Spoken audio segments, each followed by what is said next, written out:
श्लोक नंबर 31।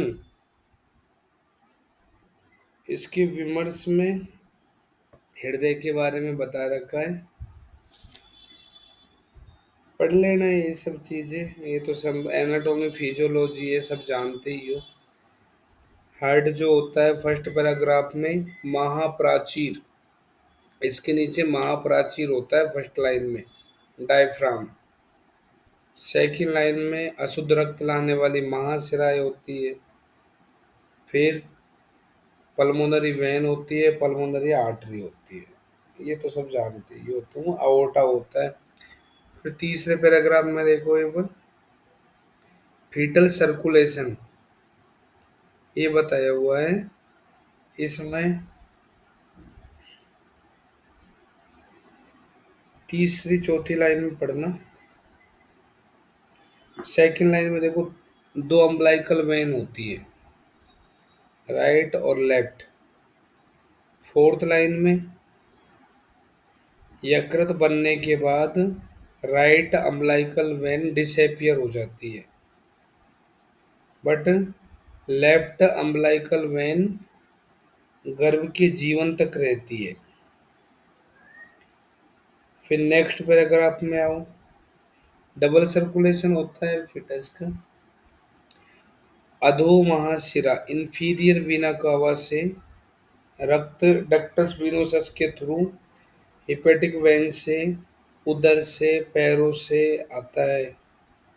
फिर ये कहाँ पे जाता है? इंफीरियर वीना कावा से जो ब्लड आता है वो राइट एट्रियम में जाता है, दक्षिण आलिंद, राइट एट्रियम। फिर वहाँ से ये लेफ्ट एट्रियम में जाता है फोरामेन ओवेलिस के थ्रू। लेफ्ट एट्रियम में जाने के बाद पल्मोनरी वेन में जाएगा, वहाँ से ये लेफ्ट वेंट्रिकल में जाएगा। फिर वहाँ से अओर्टा और बॉडी के अंदर सप्लाई होती है। एक तो इस तरह से सर्कुलेशन होता है। एक नेक्स्ट पैराग्राफ में लिखा है, सुपीरियर वीना कावा के द्वारा राइट एट्रियम में पहुंचेगा। देखो इंफीरियर वीना कावा इससे भी राइट एट्रियम में जाता है और सुपीरियर वीना कावा से भी राइट एट्रियम। सुपीरियर ऊपर है तो जैसे राइट एट्रियम में जाएगा तो सीधा नीचे की तरफ जाएगा। नीचे की तरफ कहाँ से? राइट एट्रियम से राइट वेंट्रिकल में जाता है। फिर पल्मोनरी आर्टरी में जाके डक्टस आर्टरियोसिस के द्वारा अओर्टा में जाता है। यहाँ पे लेफ्ट वेंट्रिकल का भी ब्लड आ जाता है। देखो दो तरह से, अब इसमें कुल मिला के ये बोल रहा है कि टू टाइप से ब्लड सर्कुलेशन होता है फीटस में। एक तो इंफीरियर वीना कावा से ब्लड आएगा, वो राइट एट्रियम में जाएगा और राइट एट्रियम से लेफ्ट एट्रियम में जाएगा। दूसरा क्या होता है, सुपीरियर वीना कावा के द्वारा ब्लड आएगा, राइट एट्रियम में जाएगा, राइट एट्रियम से नीचे राइट वेंट्रिकल में जाएगा। ऐसे दो तरह से होता है। नेक्स्ट पैराग्राफ में लिखा है, अपरा का काम पोषण और मलोत्सर्ग करना होता है। दक्षिण आलिंद से डबल रक्त संवहन होता है, अभी बता ही दिया था, इंफीरियर वीना कावा से और सुपीरियर वीना कावा से। नेक्स्ट, आफ्टर बर्थ क्या होता है, फोरामेन ओवेल सेप्टम सेकंडम में चेंज हो जाता है। बस ये ध्यान में रखना कौन किस में चेंज हो जाता है। आज तक पूछा तो है नहीं, लेकिन कभी पूछ ले, पता नहीं मेडिकल ऑफिसर जैसे पेपर्स में आ जाते हैं इनमें से question. Foramen ovale septum secundum में, डक्टस आर्टरियोसस लिगामेंटम आर्टरियोसम में चेंज होता है। Hypogastric arteries fibrous cord lateral umbilical ligament में चेंज होते हैं। Left umbilical vein ligamentum teres में चेंज होती है। Ductus venosus ligamentum venosum of liver में चेंज हो जाता है। कौन किस में चेंज होता है ये देख लेना। 32 नंबर के श्लोक पे आओ। निद्रा, रेफरेंस याद करना। चरक ने निद्रा की परिभाषा, निद्रा के बारे में वर्णन सूत्र स्थान के 21 नंबर चैप्टर में किया था। ये शारीर स्थान में 4 नंबर के चैप्टर में करता है। निद्रा तो वैष्णवी पापमाम अनुपदिशंति उपदिशंति। निद्रा ब्लैंक कर लो, पर वैष्णवी को गोले में बंद करो। इस पे 1 नंबर लिख देना। वैष्णवी निद्रा, इसे पापमा भी बोलते हैं, पापमा। फिर लिखा है स्वभावत एव, स्वाभाविक निद्रा होती है। सर्व प्राणिनो अभिस्पर्शति, सभी प्राणियों का स्पर्श करने वाली होती है। इसके बाद में इसी वैष्णवी के लिए बोलता है, तत्र यदा संज्ञा वाहनी स्रोतांसी तमो भूष्ट श्लेष्मा प्रतिपद्यते। जब तमो गुण युक्त, अभी दूसरी निद्रा में आ गया, ये स्पर्श थी यहाँ तक, तो वैष्णवी समझना। तत्र यदा संज्ञा, वैसे आगे वाली लाइन में तामसी निद्रा समझना। तामसी गोले में बंद कर दो। तमो भूष्ट श्लेष्मा, तामसी निद्रा में होता है, या अन्न अवबोधनी निद्रा होती है। अन्न अवबोधनी, अन्न अवबोधनी,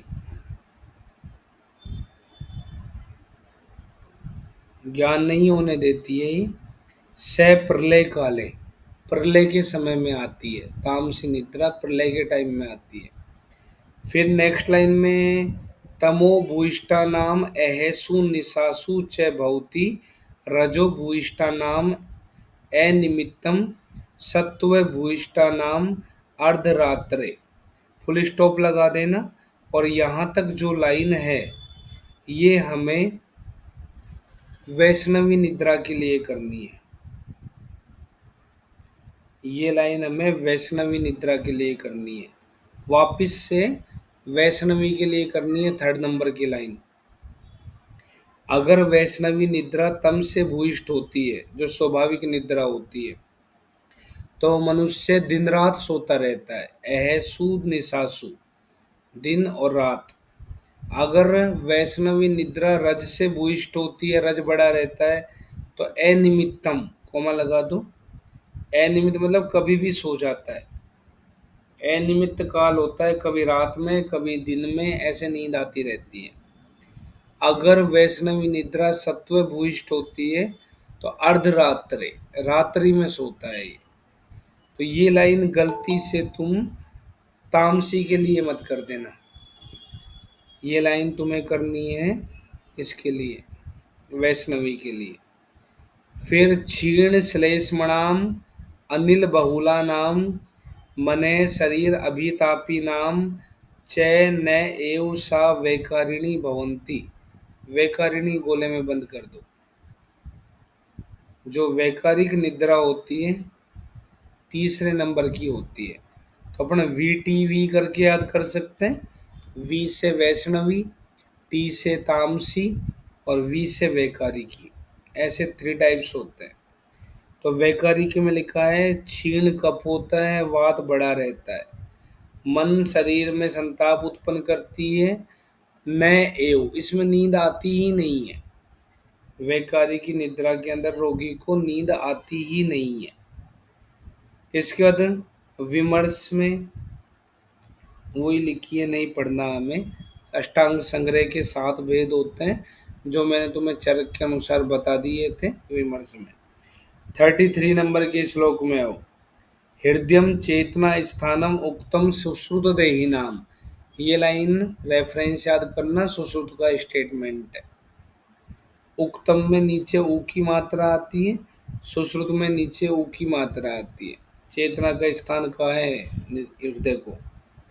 तमो अभिभूते तस्मिंस्तु निद्रा विस्थिदेहि नाम। हृदय जब तम से व्याप्त होता है तो प्राणियों को नींद आती है।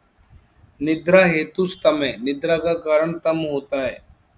और सत्वम बोधने हेतु उच्यते, जागने में कारण सत्व होता है। ये लाइन याद रखना। निद्रा में हेतु तम है और जागने में हेतु सत्व है। स्वभाव एवं हेतु गर्यान हेतु परिकीर्त्यति।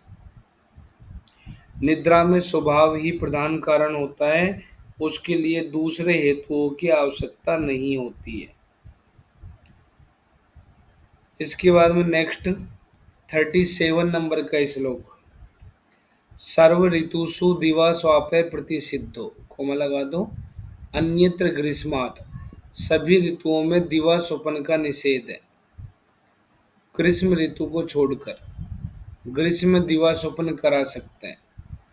और ये बोलता है कि बाल वृद्ध स्त्री कर्षित छत क्षीण ऐसे रोगी है, या अभुक्तवताम आज उपवास किया हुआ है, या फिर इसी लाइन में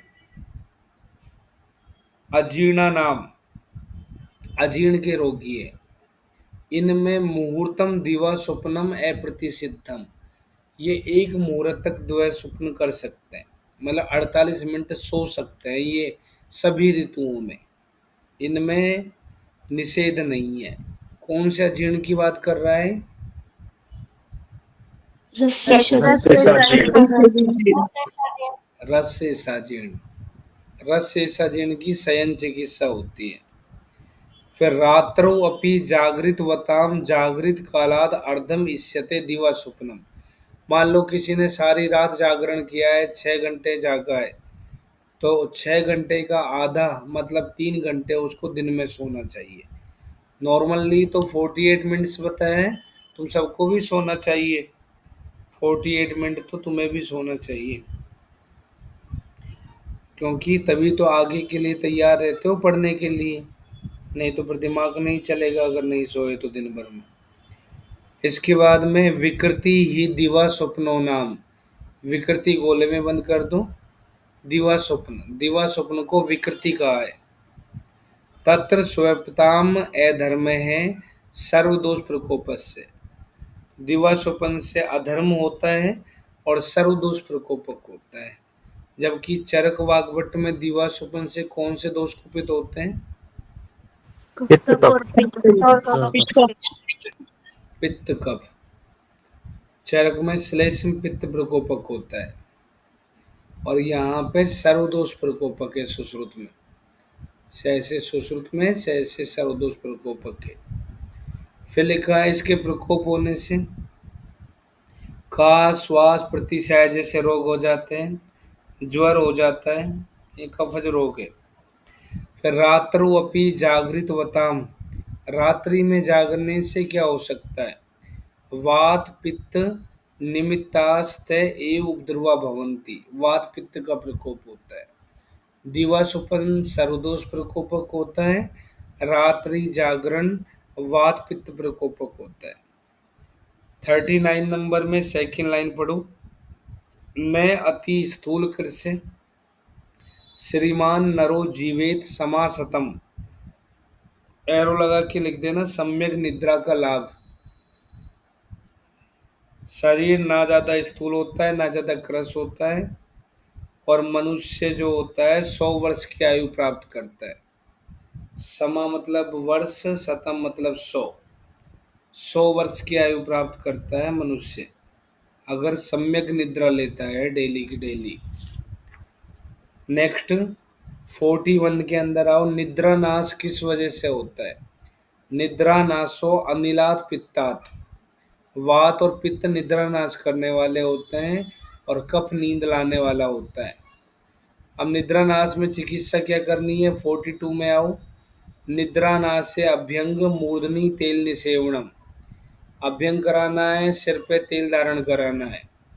हितम संवाहनानी चे, हाथ पैर दबाने, निद्रा वेगदान में बताया था संवाहन चिकित्सा। 46 नंबर में निद्रा अतियोगे, निद्रा का अतियोग होने पे क्या करना है? वमनम हितम संशोधनानी चे, वमन कराना है, संशोधन कराना है। लंघनम रक्त मोक्षणम चे मनोव्याकुलानी चे, लंघन कराएंगे, रक्त मोक्षण कराएंगे और मन को संतृप्त करने वाले, व्याकुल करने वाले भावों का प्रयोग करेंगे, जिससे टेंशन उत्पन्न होती है और चिंता से उसको नींद नहीं आती है। मैंने आज कह दिया कि कल तुम्हारा IFPGT 2026 का पेपर है और 2025 में ही हो रहा है, नींद नहीं आएगी, है ना? तो ये मन को व्याकुल कर देते हैं। 47 नंबर में आओ, कफ मेदो विसारता नाम रात्रौ जागरणम हितम, रात्रौ जागरण को गोले में बंद कर लो। कौन कौन से रोगी हैं जिनमें रात्रि जागरण हितकारी होता है? कफज रोग, मेद प्रदोषज विकार और विष से पीड़ित, ये रात्रि जागरण कर सकते हैं सुश्रुत के अनुसार। फिर नेक्स्ट लाइन में दिवा स्वप्नम चय त्रट शूल हिक्का अजीर्ण अति सारिणाम, दिवा स्वप्न ब्लैंक कर लो। बार बार वेग आने वाले रोग, शॉर्ट में लिख लेना, बार बार वेग आने वाले रोग। तृष्णा का वेग बार बार आता है, शूल का वेग बार बार आता है, हिक्का बार बार आता है, अजीर्ण अतिसार, इन सब के वेग बार बार आते हैं। इनमें हम दिवा स्वप्न करा सकते हैं। 48 में तंद्रा की परिभाषा बताइए, कुछ ये 5-7 परिभाषा बताएगा, ध्यान रखो। इंद्रियार्थेषु असंप्राप्ति, कोमा लगा देना, इंद्रियार्थों का ज्ञान नहीं होना। गौरवम जृंभणम किलम, गुरुता होना, जृंभा आना, कलम होना। निद्रार्थस्य एव, निद्रा से पीड़ित होना, ये तंद्रा की परिभाषा में आता है।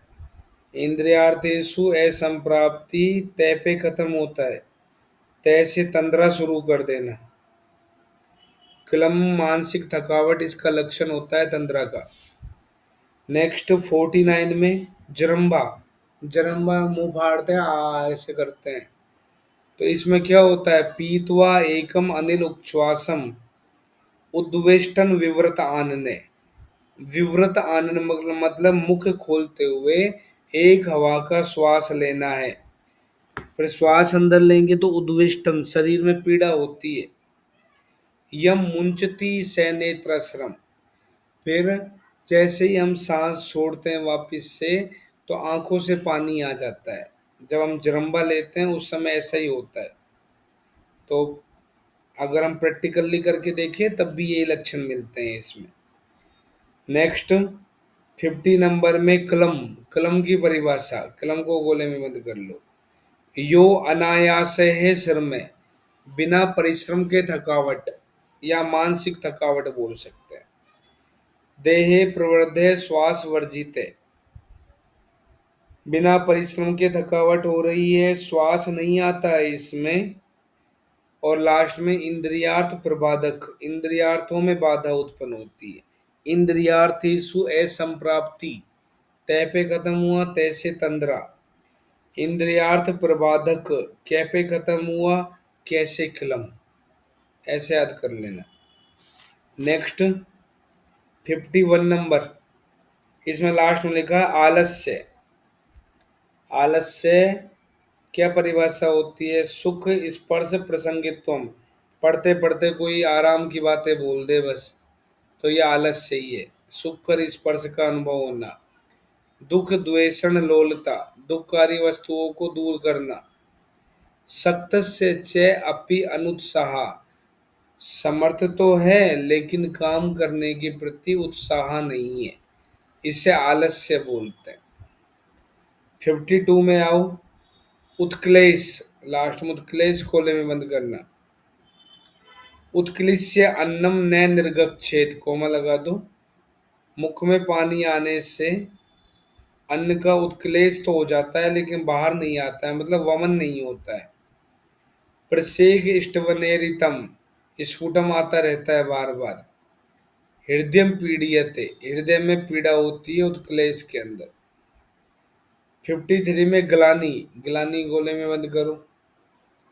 वक्त्रे मधुरता तंद्रा हृदय उद्वेष्टनम भ्रम, मुख में मधुरता होना ग्लानी का लक्षण है। मुख पे ग्लानी होती है, मुख के आधे भाग पे ग्लानी, आधे भाग पे हर्ष, किसका लक्षण है? प्रेत का। प्रेत का लक्षण बताया था अरिष्ट के अंदर। तो ऐसे ही याद कर लेना, मुख पर ग्लानी, मुख में मधुरता आ रही है ग्लानी के अंदर। तंद्रा ग्लानी का लक्षण होता है। हृदय उद्वेष्टन, न पे खत्म हुआ, गिलानी न पे खत्म हुआ। हृदय पीड़ियते आ जाए तो उत्क्लेश में करना। हृदय पीड़ियते लिखा है तो उत्क्लेश में, हृदयम उद्वेष्टन लिखा है तो ग्लानि में, अन्न की इच्छा नहीं करता है भी। नेक्स्ट श्लोक में गौरव, इसको गोले में बंद कर दो। आद्र चरमाव निधम, गीले चमड़े से ढका हुआ प्रतीत करता है खुद को। गुरु श्रोत्यर्थम, सिर ज्यादा भारी हो जाता है, इसे गौरव बोलते हैं। 55 में ये मैंने तुम्हें एक बार पढ़ाए थे, छोटे छोटे वर्ड है, इनके दोष बता रखे। मूर्छा पित्त तमें प्राया, कोमा लगा दो। मूर्छा में पित्त और तम रहता है। रजय पित्त अनिलात भ्रम, रज पित्त और वात के संयोग से भ्रम बनता है। तमो वात कफा तंद्रा, वात कब तम से तंद्रा बनती है। और निद्रा श्लेष में तमो भवा, तो कफ और तम से निद्रा बनती है। कफ तम में अगर हम वात और मिला देते हैं तो निद्रा बीच बीच में टूट जाती है, जिसे हम तंद्रा बोलते हैं। वात की वजह से निद्रा बीच बीच में टूट रही है तो उसे तंद्रा बोलते हैं। ये चारों याद करना किसमें क्या दोष होता है। नेक्स्ट 56 नंबर का श्लोक। गर्भस्य खलु रस निमित्ता, मारुत आध्वान निमित्ता च परिवृद्धम भवति। गर्भ की वृद्धि रस के निमित्त होती है और मारुत आध्वान के निमित्त होती है। दोनों बातें याद करना, रस के निमित्त और मारुत आदमान के निमित्त, वायु के आदमान से होती है। 57 में नाभेस्तु ज्योति स्थानम, नाभि ज्योति का स्थान है, अग्नि का स्थान है, जठराग्नि का स्थान है। फिर दूसरी लाइन में आओ। ऊष्मणा सहित अपि दार्यति अस्य मारुते, ऊर्ध्वगम त्रियक अधस्तात च श्रोतांसी अपि यथा तथा। वही बात बोल रहा है जब कल बताया था तुम्हें, वायु ऊष्मा के साथ मिलकर स्रोतसों का विदारण करती है। वायु ऊष्मा के साथ मिलकर ऊपर नीचे और त्रियकगामी होकर स्रोतसों का विदारण करती है। स्रोतसों के विदारण में वायु और ऊष्मा दोनों कारण होते हैं। 59 में कौन कौन से अंग शरीर में कभी नहीं बढ़ते हैं। दृष्टि और रोमकूप न वर्धनते कदाचन, दृष्टि रोमकूप ब्लैंक कर लेना, कभी नहीं बढ़ते हैं। इति धन्वंतरे मतम, धन्वंतरी के मत से ऐसा माना है। 60 में लिखा है शरीरे क्षीण माणे अपि वर्धते दौ इमौ, शरीर के क्षीण होने पर भी या मर जाने पर भी, मृत्यु होने पर भी बढ़ते रहते हैं। इसमें लिखा है नख केसव इति, नख केस को गोले में बंद कर लो। मृत्यु के बाद में भी बढ़ते हैं नाखून और बाल, और कभी नहीं बढ़ते हैं। दृष्टि और रोमकूप कभी नहीं बढ़ते हैं, लेकिन नाखून और ये जो बाल है मरने के बाद भी बढ़ते हैं, स्वभाव से बढ़ते हैं, स्वभाव कारण है। इसके बाद में 61 से ये प्रकृति का वर्णन करता है। रेफरेंस याद करना अगले श्लोक का, 62 का। प्रकृति की परिभाषा। शुक्र शोणित संयोगे यो भवेद दोष उत्कटे है, प्रकृति जायते तेन तस्या में लक्षणम शृणु। शुक्र शोणित का जब संयोग होता है उस समय जिस दोष की अधिकता होती है उसी दोष के आधार पर प्रकृति का निर्धारण होता है। फिर नेक्स्ट इससे ऊपर वाला श्लोक देखो 61। सप्त प्रकृतियों भवंती, 7 शारीरिक प्रकृति होती है। दोषई मतलब एक दोषज, पृथक करके लिखा है, एक दोषज 3। द्विशई द्वंद्वज 3 और समस्तई सन्निपातज 1। चरक ने भी 7 शारीरिक प्रकृति बताई थी। सबसे पहले हमें वातज प्रकृति पढ़नी है, 63 में पढ़ो। वात प्रकृति में जागरूक तो जानते ही हो, शीत द्वेषी पर अंडरलाइन कर लो। शीत से द्वेष करता है। दुर्भग कुरूप होता है। स्तेन चोरी करने वाला होता है। स्तेन वातज प्रकृति का लक्षण है, चोरी करना। फिर इसके बाद में मत्सर्य, दूसरों का द्वेष करने वाला। गंधर्वचित, गान वादन में ध्यान देने वाला। क्रोधी, क्रोधी गलत मत कर देना, क्रोधी वातज प्रकृति में आता है, पित्तज में मत करना। हिंसाशील होता है, ब्रैकेट में हिंसाशील, दंत नख घाती, दांत और नाखून चबाता रहता है, ऐसे जो करता है वो वातज प्रकृति वाला होता है।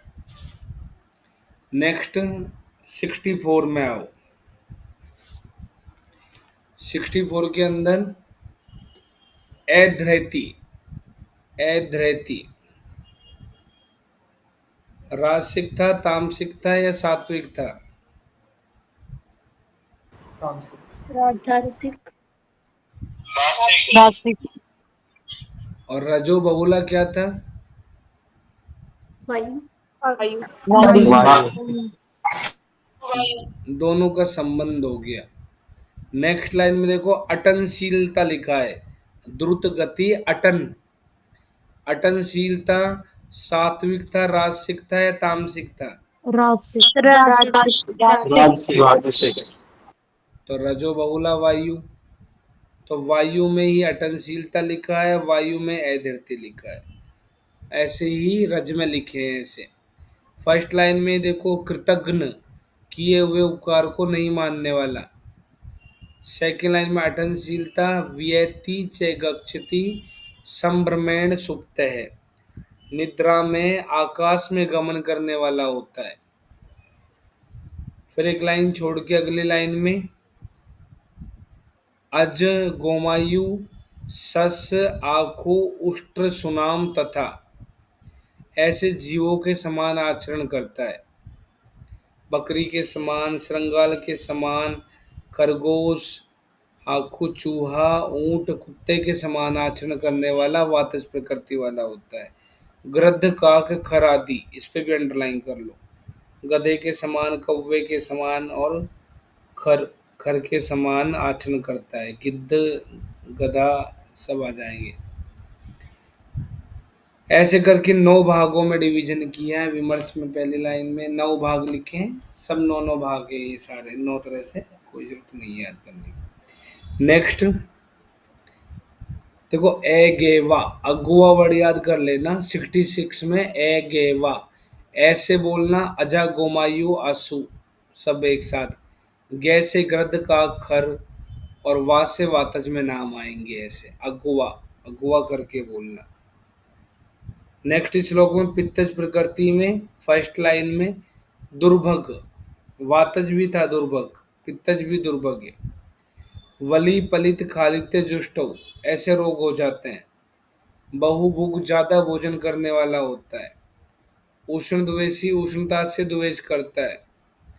क्षिप्र कोप प्रसाद, जल्दी क्रोध आता है, जल्दी प्रसन्नता होती है।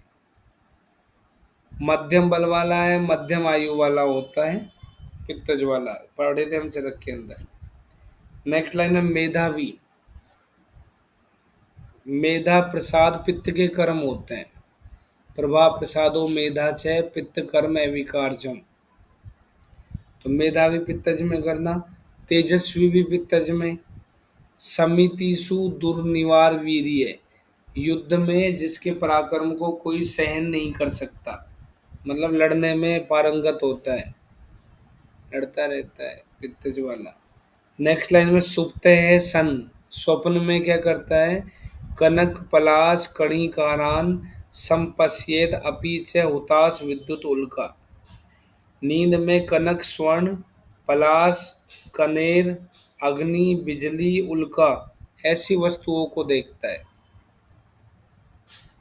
ये सारे पीले पीले होते हैं, कनार, कनेर पीला है, सोना पीला होता है, पलाश पीला है, तो पीली चीजों को देखता है स्वप्न में, पित्तज प्रकृति वाला। नेक्स्ट लाइन में प्रणतेषु अपि सांत्वन दान रुचि, सांत्वना देने में रुचि रखता है, नम्र लोगों के लिए सांत्वना करने में दक्ष होता है। नेक्स्ट लाइन में व्यथित आस्य गति, बोलने में जिसे कष्ट होता है, बोल नहीं पाता है ठीक से, पित्तज प्रकृति वाला। नेक्स्ट लाइन में आचरण कैसे करता है? भुजंग के जैसा, भुजंग सर्प के जैसे आचरण करता है, पित्तज वाला। उल्लू, उलूक, गंधर्व के जैसा। यक्ष, देखो, गंधर्व के जैसा आचरण करने वाला होता है पित्तज प्रकृति का, और गांधर्वोचित लक्षण होता है वातज प्रकृति का। दोनों बातें ध्यान में रखना। अभी हमने वातज में पढ़ा था गांधर्वोचित, गांधर्वोचित गान वादन में ध्यान देने वाला, ऐसा लिखा जाए तो वातज करना। और गंधर्व के समान आचरण करने वाला पूछे तो हमें पित्तज आंसर करना है। यक्ष के जैसा, मारजार बिल्ली के जैसा, वानर बंदर के जैसा आचरण करता है, हिंसक जानवर है ये सारे हिंसक जानवर है, तो इनके जैसा आचरण करता है। फिर व्याघ्र हिंसक है, रीछ, नकुल, नेवला, ऐसे आचरण करने वाला कौन होता है? पित्तज प्रकृति वाला। नेक्स्ट 71 में आओ। कफज प्रकृति में दूर्वा, इंदिवर। इंदिवर कमल का पर्याय है हिंदी में, देखना। दूर्वा कमल के जैसा वर्ण होता है। आर्द्र अरिष्ट ताजे नीम के पत्ते के समान, किसी एक वस्तु के समान वर्ण वाला, अन्यतम वर्ण, कोमा लगा दो। दूर्वा, इंदिवर, आर्द्र अरिष्ट ताजा नीम के पत्ते जैसे वर्ण वाला होता है। सुभग, ये सुंदर होता है दिखने में, सुंदर शरीर वाला है सुभग। फिर कृतज्ञ होता है, किए हुए उपकार को मानने वाला। धृतिमान बताया है इसको, धृतिमान। सहिष्णु एलोलुपो, बलवान, चिरग्राही, दृष्ट वैरस्य भवती। धृति, ये बताओ, मैंने तुम्हें बताया था क्षमा, धृति, एलोल्यम किसके लिए कहा है? मांसाहार। मांसाहार को मांसाहार के लिए। और क्षमा, धृति, एलोभस्य, कफ का कर्म। कफ का प्राकृत कर्म, ऐसे पढ़ा था, प्राकृत कफ के कर्म। तो धृति से पहचान लेना, धृति कफ का कर्म होता है, इसलिए कफ में लिखा है। एक ही उपकार को मानता है। सहिष्णुता, सहनशील होता है। एलोलुप, लालची नहीं होता है ये। बलवान होता है। चिरग्राही, बहुत देर में ग्रहण करने वाला। दृष्ट वैरस्य, अगर उसने शत्रुता रख ली किसी से तो लंबे समय तक शत्रुता रखता है, पूर्ण शत्रुता रखने वाला। कफ जैसा ही तो होता है। देर से, हमने अपस्मार में भी पढ़ा था, देर से मूर्छित होता है, देर से होश में आता है, तो सब कुछ ये देर से ही करता है ये कफज वाला। नेक्स्ट श्लोक में फर्स्ट लाइन, शुक्लक्ष, आंखें शुक्ल वर्ण की होती है। नील केश पे अंडरलाइन कर लो, नीले पीले पित्त में मत कर देना। नील केश का मतलब यहाँ पे घने बाल है, नीले बाल मत बोलना, नील केश घने बाल।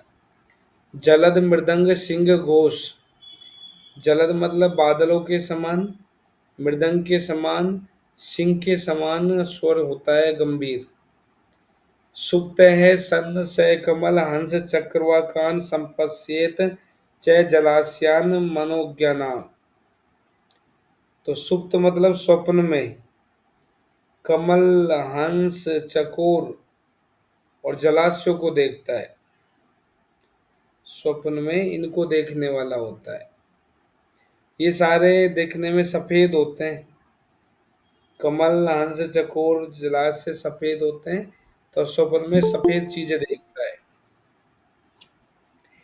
फिर नेक्स्ट लाइन में रक्तांत नेत्र, ये पित्त में मत कर देना, कफ में करना।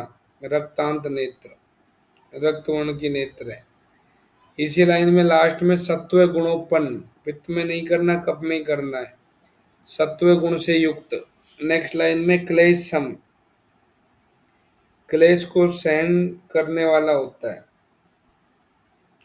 स्थिर मित्र धन, मित्र धन सब में स्थिरता रहती है, बहुत होते हैं इसके पास में। एक लाइन छोड़ के फिर अगली लाइन में ब्रह्मा रुद्र देवताओं के जैसे आचरण करता है, रुद्र, इंद्र, वरुण, ऐसे देवताओं की जैसी प्रकृति होती है। सिंह, अश्व, गज, गोवृष, देखो सिंह को देख के पित्त मत कर देना हिंसक जानवर समझ के। यहाँ पे तुम्हें कफज में ही करना। शेर, घोड़ा, हाथी, गाय, बैल इनके जैसा आचरण करता है। तारचे हंस जैसा आचरण करता है। ऐसा कपच प्रकृति वाला करता है। तारचे का मतलब गरुड़ होता है, गरुड़ पक्षीराज इसके जैसे आचरण करता है। 78 में विष जातो यथा कीटो न विषेण विपद्यते। रेफरेंस याद करना ये इस लाइन का, कल्प स्थान में नहीं है ये लाइन। विष और कीट को देख के कल्प स्थान में मत करना। शारीर स्थान के चौथे चैप्टर में है, प्रकृति के लिए कही है। प्रकृति बाधक न होने में दृष्टांत, जैसे विष में पैदा हुआ कीड़ा विष से नहीं मरता है, ऐसे ही प्रकृति भी मनुष्य को विशेष बाधा देने में समर्थ नहीं होती है। सुश्रुत शारीर 4 में 79 में महाभूतों के आधार पे 5 प्रकृति होती है। इनमें से हमने 3 तो पढ़ी ली। वायु महाभूत की वजह से वातज प्रकृति, ये अग्नि महाभूत की वजह से पित्तज प्रकृति, और जल महाभूत की वजह से कफज प्रकृति एक जैसी होती है। जो कफज के लक्षण है वो जलज प्रकृति के भी लक्षण है। लिखा है पवन दहन तोय तीसरे, ये हमने पहले ही पढ़ ली है। अब दूसरी लाइन में 2 महाभूत बच गए, एक आकाश और दूसरा पृथ्वी। इनके लक्षण देखो। स्थिर विपुल शरीर पार्थिव से क्षमावान, फुल स्टॉप लगा दो। शरीर स्थूल हो जा स्थिर होता है, विपुल बड़ा होता है, और क्षमावान क्षमावान भाव रहता है। पृथ्वी देखो धरती माता होती है, सभी को क्षमा कर देती है, ऐसे सोच लेना। फिर सुचि अथ चिरजीवी नाभ से खई मेहदवी, नाभस को गोले में बंद कर लो। नाभसिक प्रकृति, मानसिक नाभसिक का मतलब हो गया आकाश वाली। शुचि मतलब पवित्र है, पवित्र इसलिए क्योंकि इंसान नहीं पहुंचा अभी वहां पे। जिसने इंसान पहुंच जाएगा वो भी पवित्र हो जाएगी। चिरजीवी, चिरजीवी नाभस में है, चिरग्राही कफज में है या जलज में है, ऐसे बोल सकते हैं। तो जीना, ऐसे एक वर्ड याद कर लेना, जीना। जीना, जी से जीवी, चिरजीवी, और ना से नाभस, ऐसे याद कर लो। चिरजीवी नाभस। खई मेहदवी, छिद्र होते हैं बहुत सारे, आकाश में बहुत सारे छिद्र होते हैं। ये हमें नाभस प्रकृति में करना है, जी ना करके बोलना। नेक्स्ट 80 नंबर में आओ, मानसिक प्रकृति। मैंने मैक्सिमम तुम्हें चरक के अंदर विमर्श में पढ़ाई थी। 16 होती है, जैसे चरक में 16 होती है। 7 सात्विक होती है, 6 राजसिक होती है, 3 तामसिक होती है। 80 नंबर का श्लोक पढ़ो। सबसे पहले ब्रह्म का है, ब्रह्म का है गोले में बंद कर दो। जैसे हम चरक के अंदर पढ़े थे वहां पे सत्व सत्व वर्ड लिखा था, ब्रह्म सत्व, कुबेर सत्व, यक्ष सत्व, पिशाच सत्व। यहाँ पे मैक्सिमम जगह पे काय वर्ड लिखा है सुश्रुत के अनुसार। तो ब्रह्म काय में देखो सोच, पवित्र मन वाला है। प्रिय अतिथित्वम इज्जिया, अंडरलाइन कर लो। अतिथियों का सत्कार करने वाला होता है, इज्जय यज्ञ करने वाला होता है। चरक में इज्जय किस में था? आठ से सत्तर में। ऋषि में। चरक में इज्जय ऋषि में था, और यहाँ पे इज्जय ब्रह्म में है। नेक्स्ट 81 में आओ, इसमें माहिंद्र लिखा है, माहिंद्र गोले में बंद कर लो। महात्म्यम शौर्यम, बड़प्पन दिखाता है, सूरता दिखाने वाला होता है, सूरवीरता वाला। माहेंद्र और महात्म्य मिलता जुलता शब्द है। फिर भृत्या नाम भरणम, अंडरलाइन कर लो। नौकर चाकरों का पोषण करने वाला होता है। नेक्स्ट वरुण, ब्लैंक कर लेना, लास्ट में गोले में बंद कर लो। ये बताया था विमर्श में, शीत सेवा सहिष्णुत्वम पैंगल्यम हरिकेशता, चरक के अंदर विमर्श में बताया था। शीतल पदार्थों की इच्छा करता है, सहनशीलता होती है, पिंगलवाण का हो जाता है, हरिकेश जैसे बाहर हो जाता है। प्रियवादित्वम, प्रिय बोलने वाला होता है, मीठा बोलने वाला। नेक्स्ट लाइन में कुबेर, इसको गोले में बंद कर लो 83 में। इसमें लिखा है मध्यस्थ तथा सहिष्णुत्वम, मध्यस्थता स्थापित करता है, सहनशीलता ये इसमें भी लिखा है। अर्थस्य आगम संचय, पैसा लाना और रखना इसके अंदर आता है, धन का संचय करने वाला। महाप्रसव शक्ति होती है, विमर्श में पढ़ाया था तुमने। कुबेर धन का देवता है। नेक्स्ट लाइन में गंधर्व, इसको गोले में बंद करो। गंधर्व में लिखा है विहारशीलता, अंडरलाइन कर लो, घूमने फिरने का स्वभाव रहता है, विहार। नेक्स्ट लाइन में याम्य, याम्य सत्व लिख दिया, गोले में बंद कर दो, यमराज। ये विमर्श में पढ़ाया था तुम्हें। प्राप्तकारी दृढ़ोत्ता निर्भय स्मृतिमान सूची, राग मोह मद द्वेष वर्जित। स्मृतिमान सूची तक याद कर लेना, और राग मोह मत को ऐसे याद करना, यमराज। यमराज बोलते हैं तो यमराग बोल देना, यमराग। यम से याम में, राग से राग मोह मद द्वेष से रहित। फिर नेक्स्ट लाइन में जपवत ब्रह्मचर्य ज्ञान विज्ञान संपन्नम ऋषित्वम, ऋषि को गोले में बंद कर लो। जप करने वाला होता है, ब्रह्मचर्य का पालन करता है, ज्ञान विज्ञान से संपन्न होता है। सप्त एते सात्विका काया, ये सात सात्विक प्रकृति होती है। नेक्स्ट 87 में राशिक, सेकंड लाइन में लिखा है एकासिनम च औद्रिकम आसुरम। एकासिनम मतलब अकेला खाने वाला होता है, अकेला बैठ के खाता रहता है, चढ़ता रहता है। औद्रिक पेटू होता है, पेटू स्वभाव का। असुर के लिए कहा है ऐसा, असुर अकेला ही खाता है। नेक्स्ट लाइन में सर्प सत्व को गोले में बंद करो। सर्प सत्व, तीक्ष्णम आयासीनम, तीक्ष्णम आयासीनम, तीक्ष्ण स्वभाव वाला होता है, आयास दुख देने वाला होता है। भीरुम चंडम मायान्वितम, चरक के अंदर भी बताया था विमर्श में, डरपोक होता है और कभी कभी बलवान भी हो जाता है, माया दिखाने वाला होता है, इच्छाधारी नाग। विहार आचार चपलम, आहार विहार में लगा रहता है हमेशा। नेक्स्ट लाइन में साकुन, प्रवृद्ध काम सेवी, लगातार काम में मैथुन में लगा रहता है। अजस्र आहार, लगातार भोजन में लगा रहता है। अमरसो अनवस्थाई, सहनशीलता नहीं होती और स्थायी भाव नहीं रहता है। नेक्स्ट लाइन में साकुन, इसको गोले में बंद करो। प्रवृद्ध काम सेवी, ये हमने पढ़ लिया, साकुन को पढ़ लिया। पक्षी ऐसा ही होता है, एक जगह पे बैठा नहीं रहता, उछल कूद मचाता रहता है। नेक्स्ट लाइन में राक्षस, एकांत ग्राहिता, एकांत में चुपचाप बैठ के खाता है, एक ओर से खाने वाला, चुपचाप खाने वाला। देखो, एकासीनम वर्ड आ जाए तो असुर में करना, एकांत ग्राहिता वर्ड आ जाए तो राक्षस में करना। धर्म बाह्यता, धर्मी अधर्मी होता है, धर्म से परे।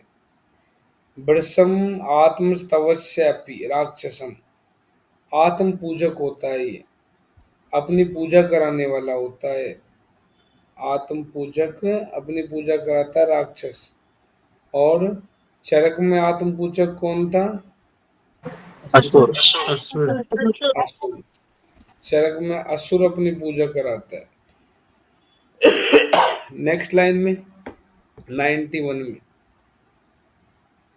उच्छिष्ट आहारता, गंदा भोजन करने में लगा रहता है। स्त्री लोलुपत्व, स्त्री के प्रति लालची होता है। निर्लज्ज होता है, पिशाच बोलते हैं इसको, पिशाच गोले में बंद कर दो। नेक्स्ट लाइन में प्रेत सत्व है, प्रेत गोले में बंद कर दो। नीचे देखो, असम विभागम अलसम, दूसरों को नहीं देता है, खुद ही खुद खाता रहता है, आलसी होता है, दुखशील होता है, ऐसुए कम निंदा करने वाला होता है, लोलुप लालची होता है। प्रेत सत्व है, लेकिन हिंदी पढ़ोगे ना बुक में पुरानी में, तो हिंदी में लास्ट पैराग्राफ में ये सारे लक्षण प्रेत वाले पिशाच में लिखे हैं, और पिशाच का हिंदी अर्थ करना भूल गया ये, मोबाइल चलाने लग गया। जब बीच बीच में पढ़ते हुए बच्चे मोबाइल चलाने लग जाते हैं ना, तो ऐसे ही भूल जाते हैं। इसलिए पढ़ते टाइम मोबाइल मत चलाया करो। सुश्रुत भी मोबाइल चलाने लग गया, अंबिका दत्त शास्त्री भी चलाने लग गया। तो इसमें देखो, ये गलत मत कर देना, असम विभाग वाली लाइन प्रेत में है, पिशाच में नहीं है। उच्छिष्ट आहारता वाली लाइन पिशाच में है। षड एते राजस्य काया, राज से प्रकृति क्षय होती है। 93 में तामसिक कोई तीन है। फर्स्ट लाइन में लास्ट में पार्श्व गुणा, पशु को गोले में बंद कर लो। दुर्मेध, बुद्धिहीन है। स्वप्ने मैथुन नित्यता, स्वप्न में मैथुन में लगा रहता है। नेक्स्ट लाइन में मत्स्य को गोले में बंद करो। अनुवस्थितता, पक्षी में भी था अनुवस्थितता, अनुवस्थाई, मछली में भी है। मोक्ष्यम, मोर्क्ष्यम भीरुत्व, मूर्ख होती है मछली, विमर्श में बताया था। और भीरुत्व डरपोक होती है, जल की रानी होती है। सलिल अर्थिता, जल की इच्छा करती है। परस्पर अभिमर्द, एक साथ बहुत सारी मछलियां होती है झुंड में, तो आपस में लड़ती रहती है। अभिमर्द में मैं के नीचे अंडरलाइन कर दो, मोरखे में मैं के नीचे अंडरलाइन कर दो, और मत्स्य में भी मैं के नीचे अंडरलाइन कर देना। नेक्स्ट वनस्पति, नेक्स्ट लाइन में वनस्पति गोले में बंद कर लो। एक स्थान रति, पेड़ लगा दो एक जगह पे, वो वहीं लगा रहेगा। नित्यम आहारे, नित्य आहार में लगा रहता है। एक स्थान में है, बस उसको भोजन पर खाद भी, खाद और पानी चाहिए, बढ़ता रहेगा। सत्व धर्म कामार्थ वर्जित है। राग मोह मद द्वेष वर्जित है, यम राग करके याद किया था। सत्व धर्म कामार्थ वर्जित है। धर्म अर्थ काम को क्या बोलते हैं मिला के? त्रिवर्ग। त्रिवर्ग। त्रिवर्ग से रहित होता है। तो देखो, सत्व जो है वह पे खत्म होता है, वह के नीचे अंडरलाइन कर दो। और त्रिवर्ग में भी वह के नीचे अंडरलाइन कर दो, और वनस्पति में भी वह के नीचे अंडरलाइन कर देना। त्रिवर्ग और सत्व से रहित होता है। इति एते त्रिविधा काया प्रोक्ता वही तामसा तथा, तो ये तीन तामसी प्रकृति बता दी है। 97 में महाप्रकृतस्तुएता रजय सत्व तमय कृता, सत्व रजतम तीनों को मिला के महाप्रकृति कहा है। चरक इन तीनों को महाप्रकृति बोलता है, सत्व रजतम को। ये लिख लो, वाग्भट ने महागुण कहा, वाग्भट ने महागुण कहा, सत्व रजतम तीनों को मिला के, और ये महाप्रकृति बोलता है सुश्रुत। नेक्स्ट चैप्टर पे आओ, शरीर संख्या व्याकरण। अब ये नंबर वाले चैप्टर स्टार्ट हो गए। 5 6 7 8 9 तक नंबर ही नंबर याद करने हैं अब हमें। देखो, सबसे पहले थर्ड नंबर का श्लोक, शरीर संख्या। जैसे चरक के अंदर 7 नंबर का चैप्टर था, तो यहाँ पे 5th नंबर का चैप्टर है। फर्स्ट लाइन में पढ़ो थर्ड नंबर के श्लोक में, शुक्र शोणितम गर्भास्यस्तम आत्म प्रकृति विकार सम्मूर्छितम गर्भ इति उच्यते। गर्भ को गोले में बंद कर लो, रेफरेंस भी याद करना। गर्भ की परिभाषा सूत्र 5 में बताई है, सूत्र 5 नहीं, शारीर 5 में बताई है। फिर इसमें पांचों महाभूत अपने अपने काम करते हैं। देखो, वायु विभजती पर अंडरलाइन कर लो, वायु विभाजन करती है। तेज पचती, पता है, तेज पचाती है, पाक करती है। आप क्लेदयंती, जल क्लेद करता है, ये भी पता है। पृथ्वी संहति पर अंडरलाइन कर लो, पृथ्वी संगनन करने वाली होती है, संगठित करती है। आकाशम विवर्धयति, आकाश बढ़ाने वाला होता है इसको, याद रखना है। वायु विभाजन करती है, आकाश विवर्धियति वाला होता है, बढ़ाने वाला होता है। एवं विवर्धित स यदा, इस तरह से बढ़कर ये हाथ पैर जिह्वा घ्राण आदि का निर्माण करते हुए शरीर की संज्ञा प्राप्त करते हैं। शरीर को गोले में बंद कर दो। शरीर इति संज्ञाम लभते, ये गर्भ शरीर का स्वरूप धारण कर लेता है। प्रत्यक्ष षडंगम, यहाँ पे भी षडंग शरीर बताया, रेफरेंस याद करना। चरक में 7वें चैप्टर में पढ़ा था हमें, यहाँ पे यहाँ 5वें में। षडंग शरीर में शाखा चतस्रो, 4 शाखाएं आती है, 2 हाथ 2 पैर। मध्य भाग 5वें नंबर पे आता है और सिर 6ठे नंबर पे आता है। ऐसा सुश्रुत बोलता है। जबकि चरक में क्या था षडंग शरीर में? द्वे शक्ति द्वे बाहु अंतरादि और गिरवा। तद्दा दौ बाहु द्वे शक्तिनी अंतरादि इति। आगे क्या अंतरादि के बाद में? शिरोग्रीवम। शिरोग्रीवम च इति, ऐसे करके लिखा है। सिर ग्रीवा को एक ही बोल दिया, दोनों में अलग अलग बताए। यहाँ ग्रीवा जैसा नहीं लिखा है। मध्यम को तो हम अंतरादि समझ सकते हैं। नेक्स्ट 4 नंबर का श्लोक। प्रत्यंगानी, फर्स्ट लाइन में प्रत्यंग लिखा है, गोले में बंद कर दो और लिख लेना 61 या 83, 61/83, 61/83। पढ़ो, देखो फर्स्ट लाइन में लिखा है मस्तक से लेके ग्रीवा तक एक एका, सब एक एक होते हैं। पृष्ठ नाभि ललाट नासा चिबुक बस्ती सब एक एक होते हैं। तो 9 हो गए, यहाँ तक 9 लिख दो, ये 9 होंगे। तो यहाँ पे एक एक करके 9 हो जाएंगे। फिर लिखा है कर्ण से लेके बाहु उरु, बाहु में ऊ की मात्रा बड़ी कर लेना, ऊ और छुपा हुआ है इसमें। बाहुरु, बाहु प्लस उरु तक द्वे द्वे, दो दो होते हैं। तो ये 16 नाम है। तो 16 का डबल करोगे तो 32 हो जाएंगे। यहाँ लिख दो 16 इंटू 2, 16 को मल्टीप्लाई करो 2 से, इक्वल टू 32, 32 हो जाएंगे। तो इनमें कान 2 है, नेत्र 2 है, भ्रू 2 है, शंख 2 है, अंश 2 है, गंड प्रदेश गाल 2 है, कक्षा 2 है, स्तन 2 है, वक्षण 2 है, वृषण 2 है, पार्श्व 2 है, स्फिक 2 है, जानु 2 है, खुरपड़ 2 है, बाहु प्रदेश 2 है, उरु प्रदेश 2 है। इसके बाद में नेक्स्ट देखो विंशति अंगुली है, 20 अंगुलियां होती है। टोटल करके देख लो, 16 और 20 कितना हो जाएगा? 36। 16 दूनी 32, 32 और 20 कितना हो जाएगा? 52। और 52 में 9 ऐड करोगे तो 61 हो जाएगा। यही बताया मैं तुम्हें, 61 होते हैं। लेकिन एक वर्ड और लिख दिया इसने, श्रोतांशी वक्ष्यमाणी। श्रोतस है ना, इनको भी शामिल कर लेते हैं। और श्रोतस यहाँ पे अगर देखी जाए तो 11 इंटू 2 मतलब 22 स्रोतस बताएं, जो योगवाही होते हैं। तो 61 में 22 ऐड करते हैं तो 83 हो जाते हैं। इसलिए पहला आंसर करना है तो 61 करना, और दूसरा करना है तो 83 करना। स्रोतस को शामिल कर भी सकते हैं, नहीं भी कर सकते, लेकिन तुम पहला आंसर 61 करो। 5 नंबर में आओ। लास्ट लाइन में लिखा है योग वाहिनी स्रोतांशी।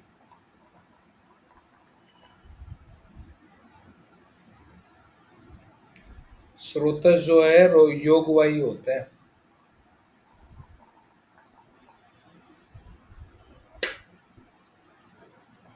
नेक्स्ट श्लोक की फर्स्ट लाइन पढ़ना। 3 दोष होते हैं सुश्रुत के अनुसार, 3 दोष करना है।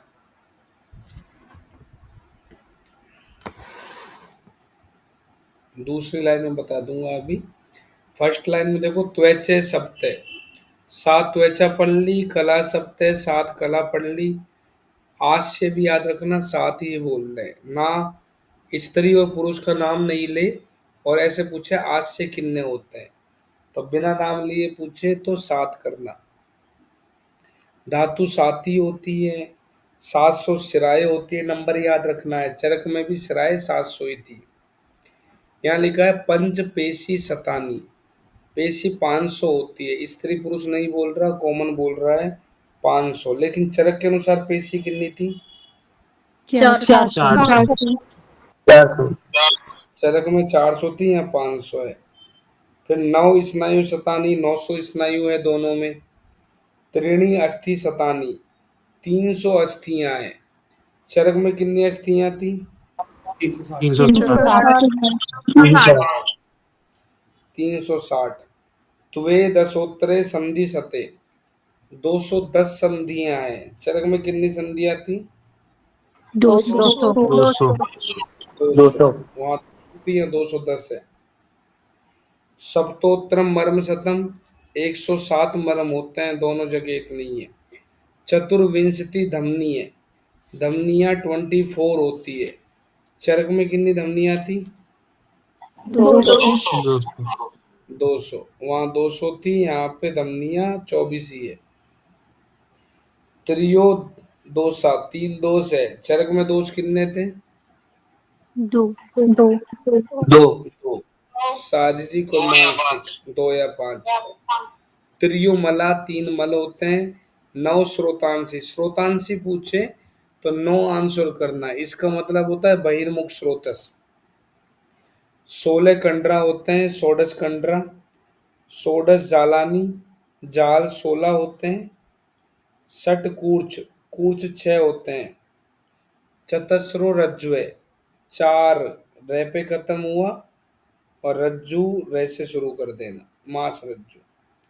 सप्त सेवनीय, सेवनी 7 होती है, से सेवनी, से 7। चतुर्दश संगात होते हैं, 14 संगात होते हैं। चतुर्दश सीमंत, इतने ही सीमंत होते हैं। द्वाविंशति योगवाहिनी स्रोतांशी, ऐसे पूछे योगवाही स्रोतस कितने होते हैं, तो 12 आंसर मत करना, 24 करना।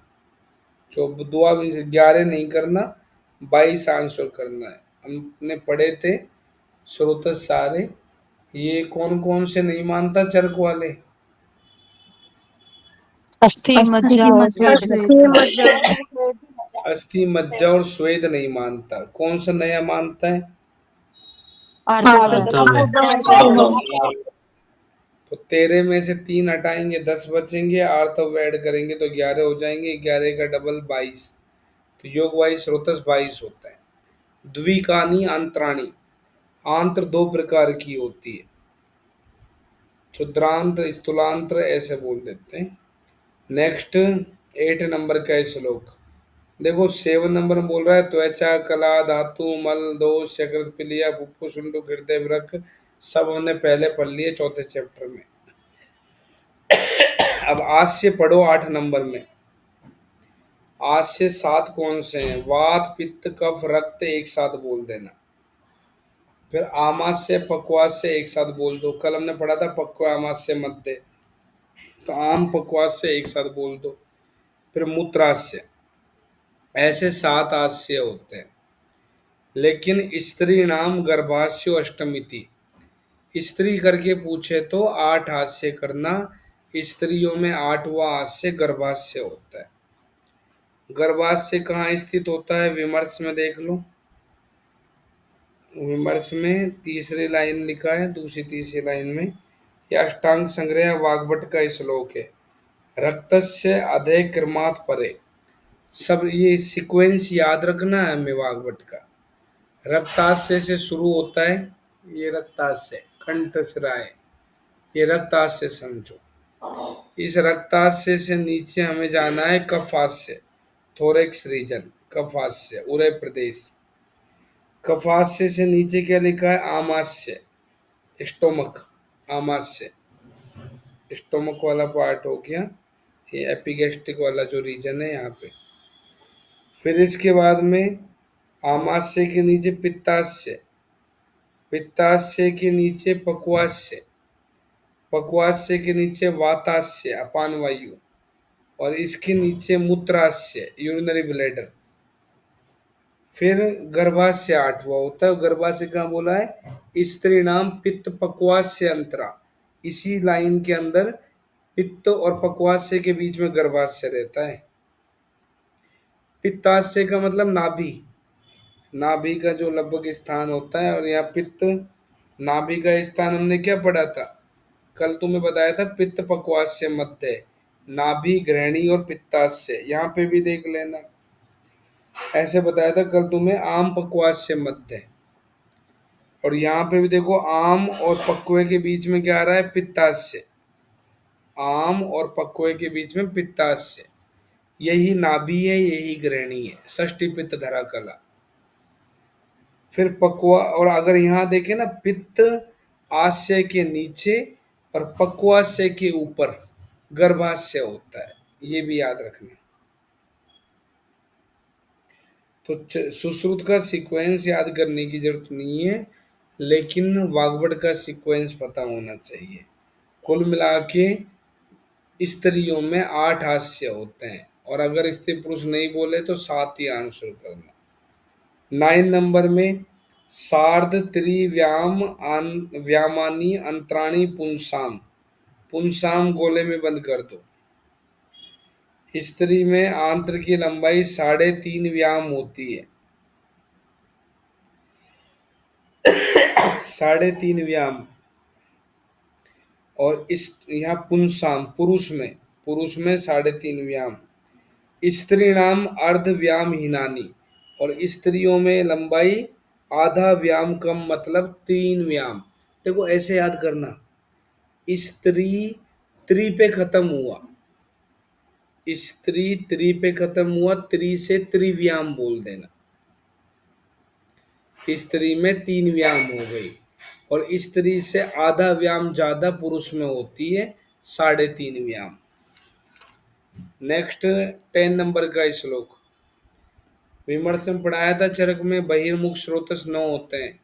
श्रवण नयन वदन घ्राण गुद मेड्राणी, नव स्रोतांशी नराणाम बहिर्मुखानी। 9 छिद्र जो शरीर में होते हैं, 2 कान 2 छिद्र हो गए, 2 आँख 4, 2 नाक 6, मुंह 7, मूत्र द्वार 8, मल द्वार 9। ऐसे बहिर्मुख स्रोतस 9 होते हैं। लेकिन स्त्री करके पूछे तो आगे लिखा स्त्री नाम अप्राणी च त्रीणी द्वे स्तनियो अधस्तात् रक्त वहम च। वहाँ रस लिखा था गलती से विमर्श में, तो हमने उसको रजवय या रक्तवय कराया था। तो 3 एक्स्ट्रा होते हैं, 2 स्तनों में रहते हैं और 1 रक्तवय वाला होता है। तो ऐसे करके स्त्री करके पूछे तो 12 करना। 11 नंबर में षोडश कंड्रा, कंड्रा 16 होती है। इसमें चतस्रय पादियो, पैर में 4 होती है। तावत यतो इतनी ही, हस्त हाथ में होती है, ग्रीवा में होती है और पृष्ठ में होती है। चारों दृष्टान याद करना, हस्त पाद ग्रीवा पृष्ठ, सब में 4 कंड्रा होती है, लिगामेंट होते हैं, 16 होते हैं कुल मिला के। कंड्रा का मतलब तुम लिगामेंट नहीं, टेंडन समझना, स्नायु को लिगामेंट बोलते हैं। अब यहाँ पे देखो, हस्तपाद गता नाम कंड्रा नाम नखा अग्र रोहो रोहा, नख को गोले में बंद कर दो। हाथ पैर ये शुरू हो रहा है हाथ, तो इसका अग्रभाग कहाँ पे खत्म हुआ है? नाखून पे, तो इसके अग्रभाग को अपन नाखून बोलते हैं। हाथ पैर में रहने वाली कंडरा, हाथ पैरों में रहने वाली कंडराओं के अग्र प्रेरोहे को नख बोलते हैं। फिर लिखा है श्रोण, दूसरा कोमा लगा देना अग्र प्रेरोह के बाद में। ग्रीवा हृदय निबंधनी नाम अधोभाग गता नाम मेढ्र, मेढ्र गोले में बंद कर दो। ये ग्रीवा हृदय आ गया, नीचे जाएंगे तो मेढ्र पे जाके रुकेगा, मेढ्र को गोले में बंद कर दो। इसके अग्रभाग को मेढ्र बोलते हैं। श्रोणी पृष्ठ निबंधनी नाम अधोभाग गता नाम बिंबम, बिंब को गोले में बंद कर लो। बिंब नितंब, ब्रैकेट में नितंब लिखा है, एक ही बात है। श्रोणी पृष्ठ किसके चारों तरफ घूमते रहते हैं? नितंब के। वहां पे पृष्ठ के नीचे वाला पार्ट नितंब हिपरीजन होता है, तो उसे हम नितंब या बिंब बोलते हैं। लेकिन ये ध्यान रखना, उरु वक्षो अंश पिंड आदि गता नाम से मूर्धा। उरु यहाँ पे आधे भाग वाला फीमर वाला पार्ट होता है। उरु से प्रारंभ करते हुए वक्ष ऊपर की तरफ आए, फिर अंश में आए, फिर और ऊपर चल जाओ, मूर्धा। मूर्धा गोले में बंद कर दो, नीचे से शुरू करके ऊपर की तरफ। इसके अग्रभाग को मूर्धा बोलते हैं। उरु वक्ष अंश पिंड आदि के अग्रभाग को मूर्धा कहते हैं। तो ऐसे करके 16 कंडरा होते हैं। 12 नंबर में 16 ही जाल होते हैं। जाल कहाँ होते हैं? 4 स्थान बताएं। मांस शिरा स्नायु अस्थि जालानी प्रत्येकम चतवारी। इन सभी में प्रत्येक में 4 4 जाल होते हैं। मांस शिरा स्नायु अस्थि, इन प्रत्येक के अंदर 4 जाल होते हैं। मांस सै पे खत्म हुआ, सै से शिरा बोलना, शिरा के बाद हम स्नायु बोलते हैं, फिर साथ में अस्थि बोल देना। फिर तानी मणिबद्ध गुल्फ संसरितानी, तो जाल है मणिबंध और गुल्फ में आश्रित होता है। यहाँ पे जाल बन सकता है इन सब का, मांस शिरा स्नायु अस्थि का मणिबंध में, ऐसे ही एंकल जॉइंट के पास में बन सकता है। मणिबंध गुल्फ संसरितानी। तो लिखा है परस्पर निबद्धानी, परस्पर संश्लिष्टानि, परस्पर गवक्षानि गवाक्षितानि च इति यही गवाक्षितम इदम शरीरम। तो ये कल हमने पढ़ा था, परस्पर उपकराणी, परस्पर अनुग्रहितानि, परस्पर अनुप्रवेशानि, किसके लिए था? शुक्र शुक्र शोणित शुक्र शोणित पंच महाभूतों के लिए। लेकिन ऐसे आ जाए परस्पर निबद्धानि, परस्पर संश्लिष्टानि, परस्पर गवाक्षितानि, तो ये तुम्हें जाल के लिए करना है। गवाक्षित का मतलब छिद्रित होता है, छिद्र बने हुए। इसके बाद में यही गवाक्षितम इदम शरीरम, इतना सा वर्ड लिखा आ जाए, यही गवाक्षितम इदम शरीरम, इतना सा लिखा आ जाए तो ये जाल के लिए करना है। इन जालों द्वारा यह शरीर गवाक्षित रहता है। 13 नंबर में आओ, षट कूर्चा। कूर्च 6 होते हैं। कूर्च 6 होते हैं। हस्त पाद ग्रीवा मेड्र, चारों नाम याद करना। हस्त कितने होते हैं? 2। पाद कितने होते हैं? 2। और ग्रीवा 1, मेड्र 1, तो टोटल 6 हो गए। तो इनमें कूर्च रहते हैं। और हस्त पाद ग्रीवा पृष्ठ में क्या था? अभी बताया था थोड़ी देर पहले, कंडरा कंडरा। हस्त पाद ग्रीवा पृष्ठ आ जाए तो कंडरा करना, हस्त पाद ग्रीवा मेड्र आ जाए तो कूर्चांशु करना। फिर लिखा है हस्तियो दऊ, तो हाथ में 2 पैर में, ग्रीवा मेड्र में एक एक कूर्च रहता है। नेक्स्ट 14 नंबर का श्लोक, मांस रज्जु 4 होते हैं। 4 रे पे खत्म हुआ, रे से रज्जु बोलना है। पृष्ठ वंशम उभयते, पृष्ठ वंश के दोनों ओर होते हैं, वर्टिब्रल कॉलम के दोनों तरफ, स्पाइनल कॉर्ड के दोनों ओर। पेशी निबंधनार्थम, पेशियों को बांधने वाले होते हैं। दुए बाहे आभ्यंतरे च दुए, तो पृष्ठवंश के दोनों ओर 2 बाहर की तरफ होते हैं और 2 अंदर की तरफ होते हैं, मांस रज्जु। तो ऐसे 4 होते हैं। 15 नंबर में सप्त सेवनीय, सेवनी 7 होती है। सिरसी विभक्ता पंच, 5 तो सिर में होती है सेवनिया। फिर जिह्वा सेप सो एक एका, एक जिह्वा के नीचे होती है, एक सेप के नीचे होती है। सेप मेड्र उपस्थ सब एक ही बात होती है। तो एक सेप के नीचे है, एक जिह्वा के नीचे है, और सिर में 5 कर देना। तो ऐसे सूचर्स बोलते हैं इनको, सूचर्स होती है। फिर लिखा है ता परिहर्तव्या शस्त्रेण, शस्त्र कर्म करने के समय इनको बचाना चाहिए। तो ये लाइन आ जाए ता परिहर्तव्या शस्त्रेण, तो एरो लगा के लिख देना सेवनी के लिए। शस्त्र कर्म के समय इनको बचाना चाहिए। बचाना मतलब सेव करना चाहिए, तो सेवनी को सेव करना है, ऐसे याद रख लेना। सेवनी को सेव करना है, बचाना है। नेक्स्ट 16 नंबर का श्लोक, चतुर्दश अस्थनाम संगाता। अस्थि संगात जॉइंट मतलब अस्थि को जोड़ने वाले 14 होते हैं। पहले देखो पैर के अंदर, त्रियो गुल्फ जानु वक्षणेशु। पैर के अंदर गुल्फ प्रदेश हो गया एंकल जॉइंट, जानु नी जॉइंट और वक्षण इंग्वाइनल रीजन। तो यहाँ पे 3 हो जाएंगे, तीनों में एक एक करके। अब ये राइट साइड का है, तो ऐसे लेफ्ट में भी 3 हो जाएंगे, तो टोटल 6 हो जाएंगे। फिर लिखा है एतेन इतर शक्ति, ये तो एक तरफ के हैं। फिर बाहु में भी ऐसे ही होंगे, बाहु में लेकिन इनके नाम चेंज हो जाएंगे। तो बाहु में एरो लगा के लिख दो मणिबंध, मणिबंध कोमा कूर पर, कोमा कक्षा या अंश। मणिबंध कोमा कूर पर, कोमा कक्षा या अंश।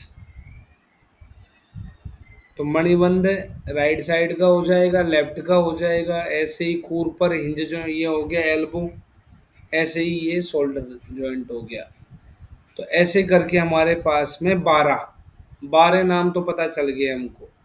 अब दो कौन से बचे, एक त्रिक और दूसरा सिर। त्रिक सिर सो एक एक है, एक त्रिक में होता है एक सिर में होता है अस्थि संघात। तो ऐसे 14 होते हैं टोटल।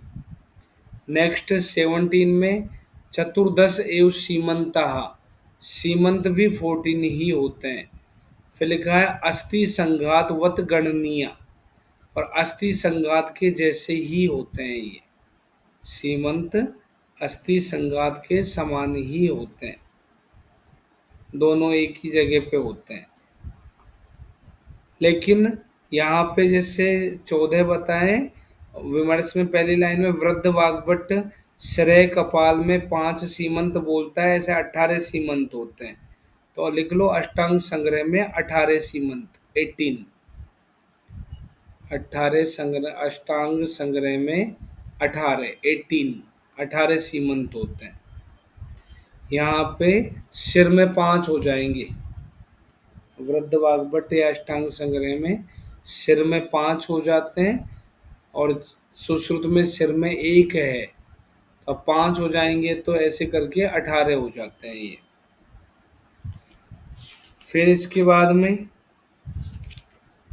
अस्थि, अस्थि पढ़ो 18 नंबर का श्लोक। इसमें लिखा है त्रीणी सष्टीनी अस्थि शतानी वेदवादिनो भाषन्ते। वेदवादी का मतलब अग्निवेश आदि समझ लेना, चरक आदि समझ लेना। 360 अस्थियां मानते हैं। शल्य तंत्रे तु त्रीणी एव शतानी, शल्य तंत्र में 300 ही अस्थियां होती है। देखो ये 3 भागों में डिवाइड होती है। सविंशम अस्थि शतम शाखासु, शाखाओं में 120 होती है। अब हमारे शरीर में 4 शाखा होती है, 2 हाथ 2 पैर, तो मिला के 120 होती है। तो बताओ एक शाखा में कितनी होगी? 30। 30। 30। तो एक हाथ में 30 है, दूसरे में 30 है, एक पैर में 30 है, दूसरे पैर में 30 है। ऐसे करके 120 होती है। अभी बताऊंगा आगे। फिर लिखा है सप्तदशोत्तरम शतम श्रोणी पार्श्व पृष्ठ उरेसु। श्रोणी पार्श्व पृष्ठ उरह, इन सबको मिला के कोष्ठ बोलते हैं। कोष्ठ बोलते हैं या मध्यम शरीर बोलते हैं। तो मध्यम शरीर में 117 होती है, 117, 117। ग्रीवाम प्रति ऊर्ध्वम 63, और ग्रीवा से ऊपर 63 होती है।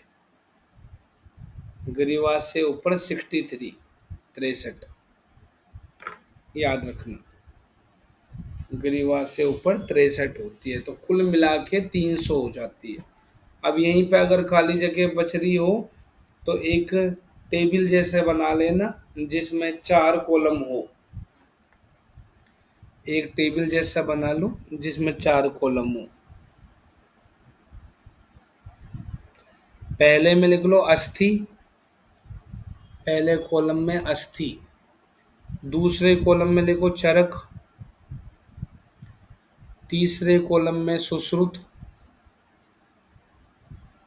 और लास्ट में वाग्भट। ऐसे लिख दो। अस्थि के नीचे कुल, कुल लिख दो, टोटल। चरक में 360, सुश्रुत में 300, वाग्भट में 360। कुल के नीचे लिखो शाखा में, शाखाओं में, शाखाओं में। चरक में 128, 128। सुश्रुत में 120, वाग्भट में 140, वाग्भट में 140। फिर मध्यम शरीर, मध्य शरीर। चरक के अंदर 140, सुश्रुत में 117, 117, वाग्भट में 120, 120।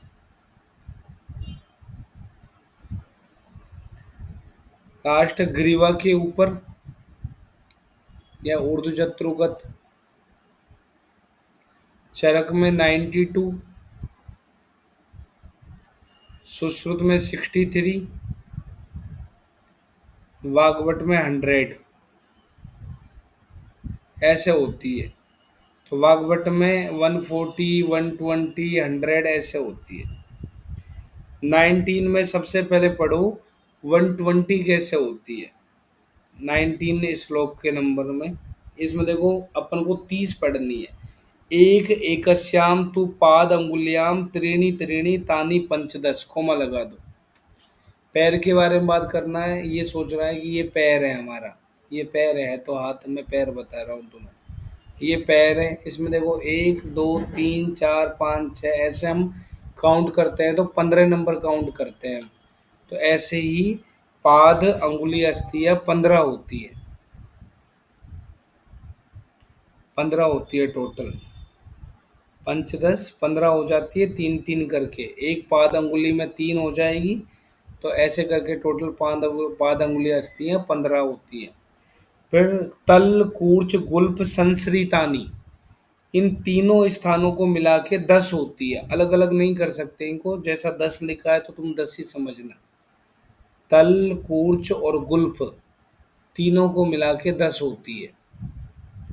पार्षणी में 1 करनी है, एडी में 1 होती है। एक साइड की बात कर रहा हूं तुमसे अभी, दोनों तरफ की नहीं बोलना। दोनों तरफ की है तो डबल कर लेना। जंघा, जंघा में 2 होती है। जंघा पता ही है तुम्हें, टीबिया फिबुला, एक तरफ 2 होती है। जानू में 1 ही बता रहा है, एक साइड में पटेला। एकम उरु इति, उरु प्रदेश में 1 है जिसको फीमर बोलते हैं। इस तरह से 63 हो जाती है, 30 टोटल काउंट करोगे ना तो ये 30 हो जाएगी। बोलता है एकस्मिन शक्ति भवती, शक्ति मतलब टांग, लेग। एक पैर में 30 इस तरह से होती है। एतेन इतर शक्ति, ऐसे ही दूसरी में समझ लेना और बाहु में समझ लेना। नेक्स्ट, नेक्स्ट श्लोक में आओ। 20 नंबर का श्लोक।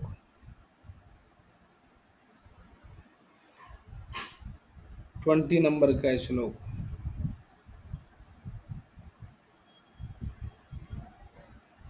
इसमें लिखा है 20 नंबर का श्लोक में श्रोण्याम पंच, श्रोणी में 5 होती है। चरक में कितनी थी श्रोणी में?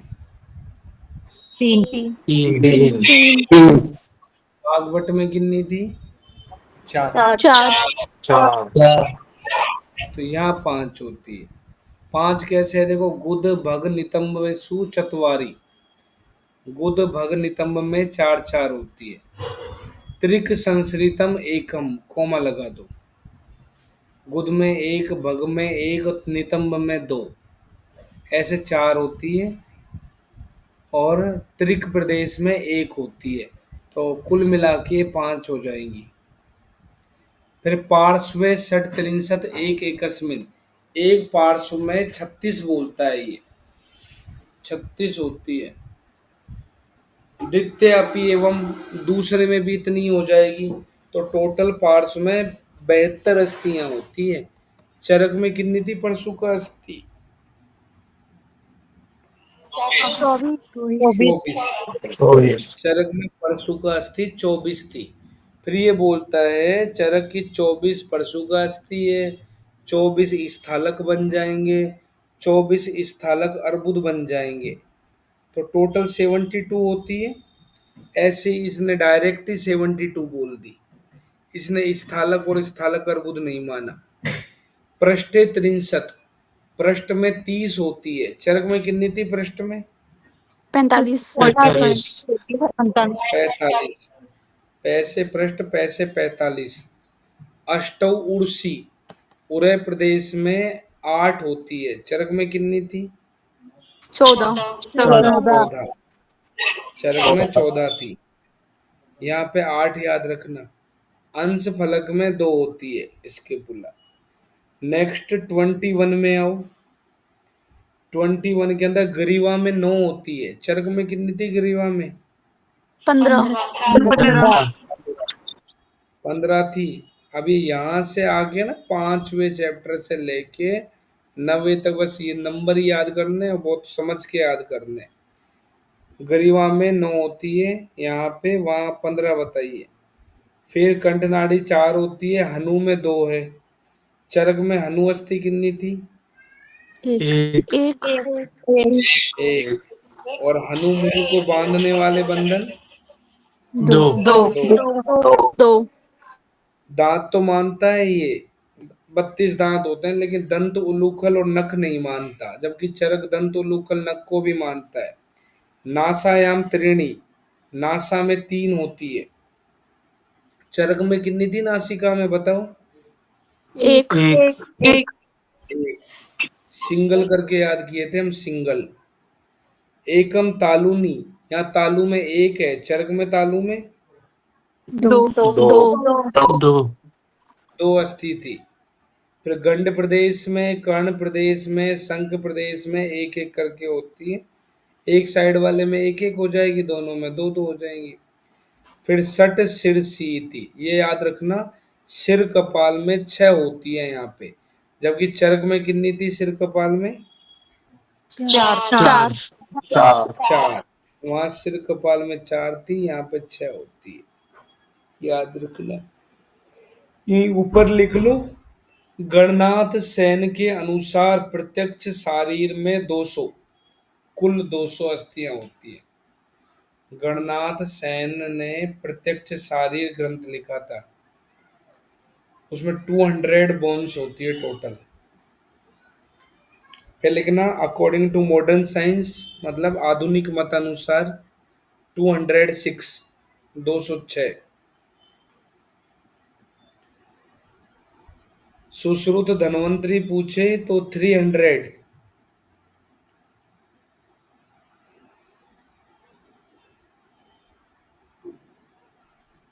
इसके बाद में चरक अष्टांग हृदय अष्टांग संग्रह में 360। चरक अष्टांग हृदय अष्टांग संग्रह में 360। पुनर्वसु आत्रे 2000।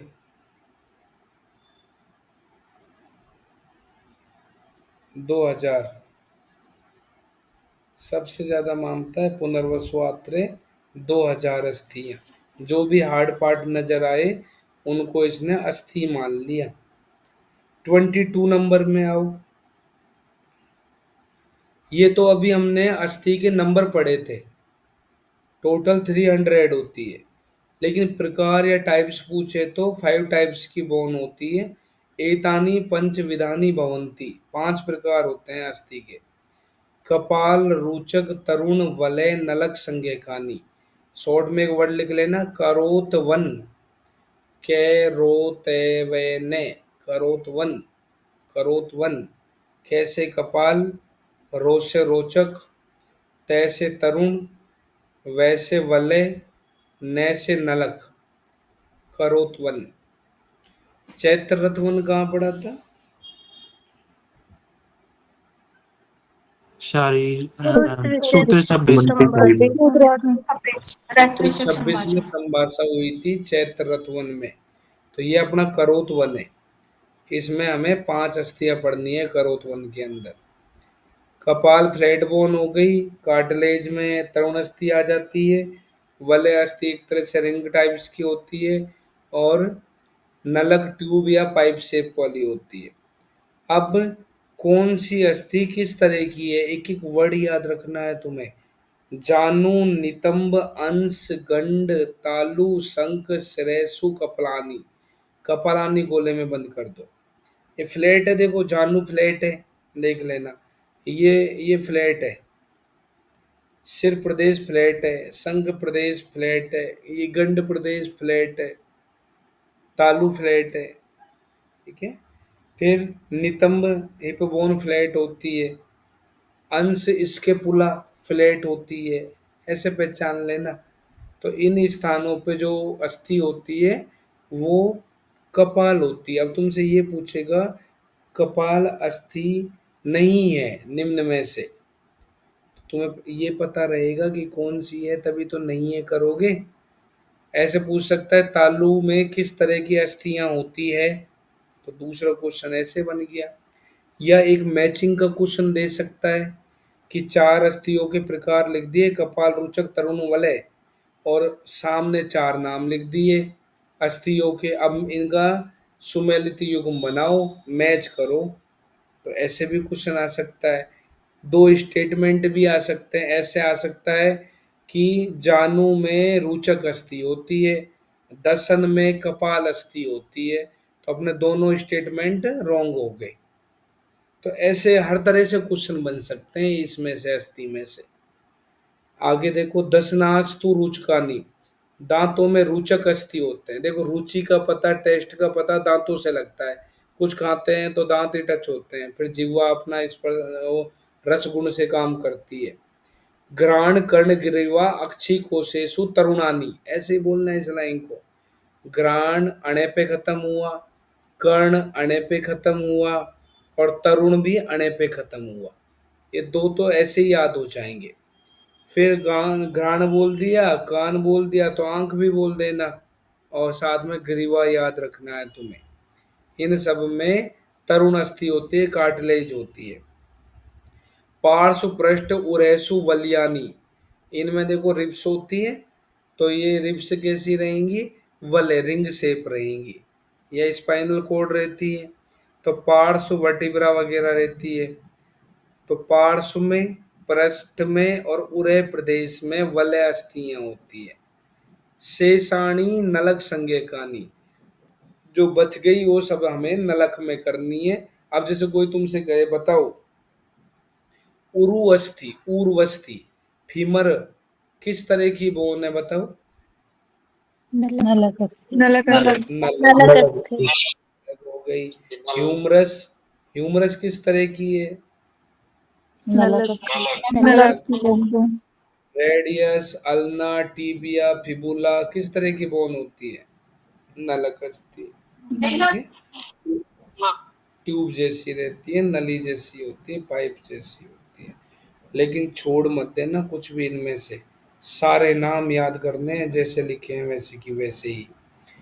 23 में अस्थि का महत्व बोलता है, सारई यथा तिष्ठन्ति, अंडरलाइन कर लो। कल हमने यथाई काष्ठेषु सारेषु लाइन पढ़ी थी, किसके लिए थी? कला कल पढ़ी थी तो कला के लिए कर दो। कल पढ़ी थी कल से कला, ऐसे मत करना। मास से सारे यथा तिष्ठन्ति, और इसी में लिखा है अस्थि सार के लिए, देहा ध्रियन्ते देहिनाम ध्रुवम, अंडरलाइन कर लेना। ये लाइन हमें अस्थि के लिए करनी है। जैसे वृक्ष होते हैं अपने अंतस्थ सार पे निर्भर करते हैं, ऐसे ही प्राणियों का शरीर अस्थि पे टिका रहता है। एक ही श्लोक का अष्टांग हृदय में तुम सब पढ़ के आए होंगे, प्रीणनम जीवनम लेपय स्नेह धारण पूर्ण, पढ़ाऊंगा ये मैं तुम्हें। तो इस श्लोक के अंदर धारण जो काम होता है अस्थि का होता है, तो यहीं पास में लिख दो धारण कर्म एरो लगा के अस्थि का, अस्थि धातु का, धारण कर्म अस्थि धातु का होता है। तो यहाँ ध्रियंते का मतलब धारण करना होता है, ऐसे पहचान लेना। नेक्स्ट लाइन में तस्मात् चिर विनष्टेषु त्वक्मासेषु, त्वचा माष्ट नष्ट हो जाने पर भी अस्थिनी न विनश्यन्ति, अस्थियों का नाश नहीं होता है। नेक्स्ट लाइन में मासानी अत्र निबद्धानी शिराभि स्नायुभिस्तथा, शिराओं तथा स्नायुओं से बंधे हुए मांसपिंड अस्थियों का आश्रय करने से नहीं गिरते हैं। तो ये लाइन भी आ जाए तो अस्थि के लिए कर। अगर मान लो अस्थि नहीं है हमारे शरीर में, तो पूरा शरीर मांस का पिंड ही है, तुरंत गिर जाएगा एक जगह पे। तो ये लाइन हमें अस्थि के लिए करनी है। अब अस्थि से आगे अपन कल पढ़ेंगे। यहाँ तक अस्थि तक तुम अच्छे से पढ़ के आना, कल अस्थि पढ़ेंगे और मर्म पढ़ेंगे। कुछ पूछ रहा है तो बताओ, नहीं तो जाओ।